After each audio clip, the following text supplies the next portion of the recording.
Sunrisers ഹൈദരാബാദിനെതിരെ Kolkata night റൈഡേഴ്സിന് 80 റൺസിന്റെ മിന്നും ജയം. KKR ഉയർത്തിയ 200 റൺസിന്റെ വിജയലക്ഷ്യം പിന്തുടർന്ന SRH 120 റൺസിൽ ഓൾ ഔട്ടായി. 3 വിക്കറ്റ് വീതം നേടിയ വൈഭവ് അടോറയും വരുൺ ചക്രവർത്തിയുമാണ് SRHനെ തകർത്തത്. SRHന് വേണ്ടി ഹെൻറിച്ച് ക്ലാസനും കാമിൻഡും മെൻഡിസുമാണ് ഭേദപ്പെട്ട പ്രകടനം നടത്തിയത്. ക്ലാസൻ 33 റൺസ് നേടിയപ്പോൾ മെൻഡിസ് 27 റൺസ് നേടി. നേരത്തെ അവസാന ഓവറുകളിൽ വെങ്കടേഷ് അയ്യർ തകർത്തെറിച്ചപ്പോൾ കൊൽക്കത്ത 200 റൺസിന്റെ ടോട്ടൽ സ്വന്തമാക്കി. വെങ്കടേഷ് അയ്യർ 29 പന്തിൽ 3 സിക്സറും 7 ഫോറുകളും അടക്കം 60 റൺസ് നേടി.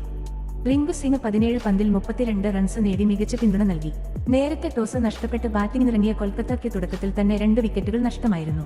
രണ്ടാം ഓവറിൽ ഡി കോക്കിന്റെയും മൂന്നാം ഓവറിൽ സുനിൽ നരേനിന്റെയും വിക്കറ്റുകൾ നഷ്ടമായി. എന്നാൽ തുടർന്ന് ക്രീസിലെത്തിയ അജിൻക്യ രഹാനെയും അങ്കുഷ് രഘുവംശിയും മികച്ച പ്രകടനം നടത്തി. രഹാനെ 38 റൺസെടുത്ത് പുറത്തായപ്പോൾ രഘുവംശി 50 റൺസെടുത്ത് പുറത്തായി. മുഹമ്മദ് ഷമി, പാറ്റ് കമ്മിൻസ്, സീഷൻ അൻസാരി, കമിൻഡു മെൻഡിസ്, ഹർഷൽ പട്ടേൽ എന്നിവർ ഹൈദരാബാദിനായി ഓരോ വിക്കറ്റുകൾ നേടി.